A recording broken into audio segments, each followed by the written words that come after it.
So in this video, I actually want to talk about whether it's normal to not have that many friends. And what does that actually mean? So I'm going to be personal and talk to you about my own personal journey. And me and Izzy are going to talk to you.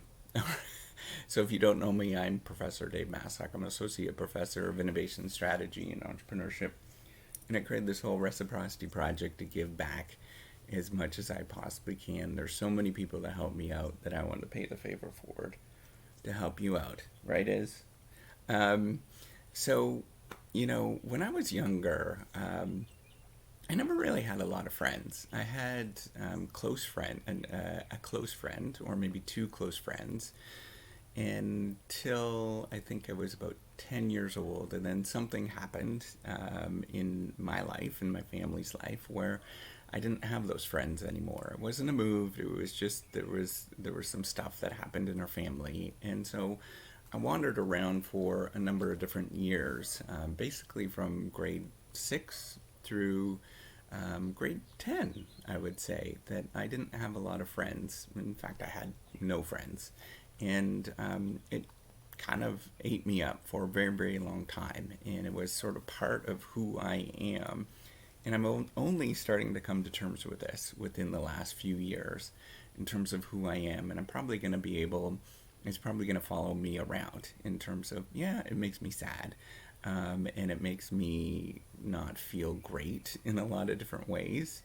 But I think this is totally normal to not have a lot of friends. And I want to sort of talk about what that means or what friendship really means. And so what we're really talking about is, bonds between two people. But, the idea of friendship, the idea that we have these very strong bonds, I think it's very much a misnomer in this world. And I think this misnomer creates a lot of problems in terms of what we think things should be. Um, you know, we think that friendship often means, there's different sort of conceptualizations of what we might think about this, but one of them might be thinking of accruing numbers of people, right? So this is sort of the like thing on social networks, or the number of friends that you have on social networks, where you have 500 friends means that you're somehow better than somebody that has 3 friends on a social network. um, and really, what you have to realize is that's absolutely not true in any sort of way. The number of friends that you have access to is really not that good of a predictor of how you actually feel in this world. I've met a lot of people, and over my life, I've moved and bumped into different people in professional parts of my life, as well as personal parts of my life. I met probably tens of thousands of people. And of those people that I've been nice to and friendly, and they've been nice and friendly to me, I don't necessarily feel at all attached to a lot of them. Another thing that you should sort of know, or we think about, is that friendship should be sort of this really strong, this really strong bind that we have, where we tell people everything, or that we have this sort of imaginary thing where we're telling somebody all of your secrets at night, on whether it's on the phone, or on whatever, right? But the reality is most people don't do that. That's really not what a lot of people do. And so having this sort of imaginary view that you should talk in depth about everything, it's a misnomer as well, I think. So what I've also realized is that friendship, it is very transitionary. That people come and go from your life all the time, and that whether it's they're moving, or whether it is that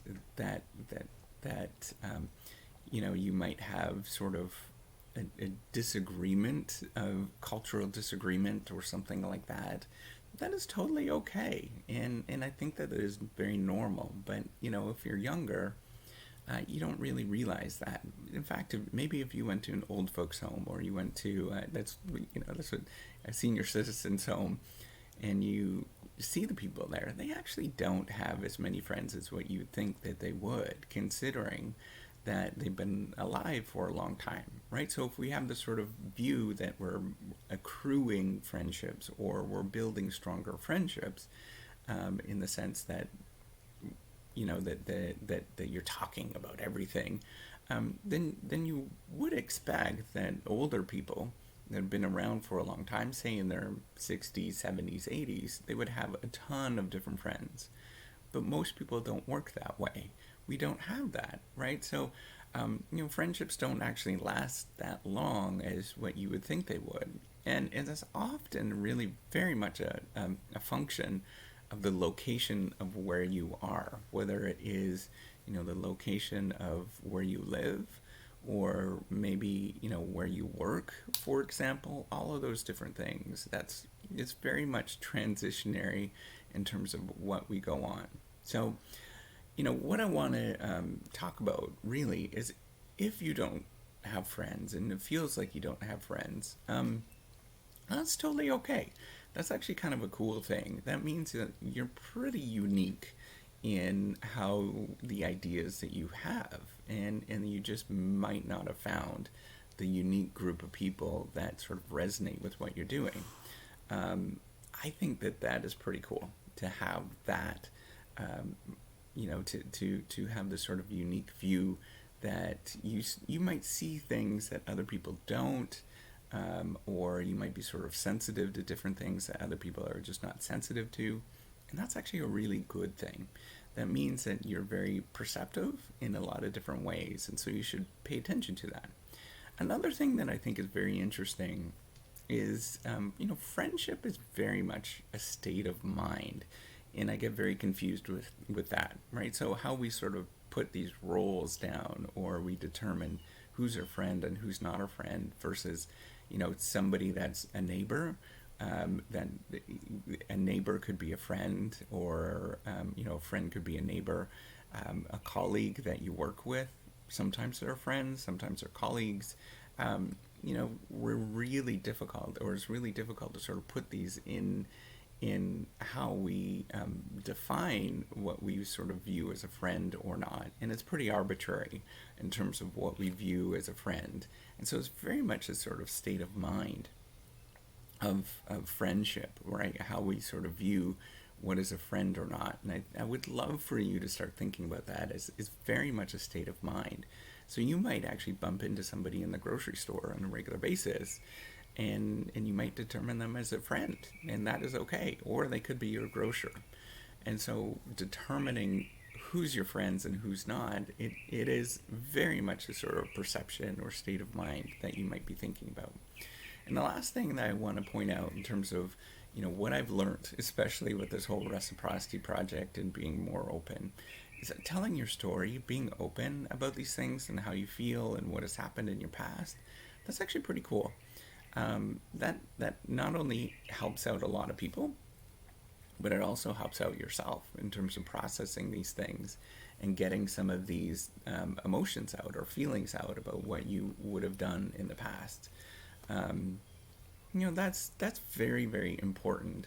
And by doing that, sometimes you actually do meet people that might sort of resonate with what you're doing, and that might sort of change how you feel about your friendships and stuff. So, yeah, is it normal to not have that many friends? Absolutely. And you actually probably don't need a lot of friends to do really good things in this world. And you just have to be okay. What's more important is not the number of friends that you have, the sort of depth of that friendships that you have, but more important is that you're just happy with who you are as a person, and working on the fact that you're happy, and you can go from place to place, and that's important, to know that you can go place to place and sort of blend in and be happy with who you are right now, but also be happy with who you were in the past, and be happy with where you're going in the future. I think that those are the key things. And so I want you to sort of think about that. So with that, give me a thumbs up. Do subscribe to the YouTube channel. Take care and have a wonderful day. Bye.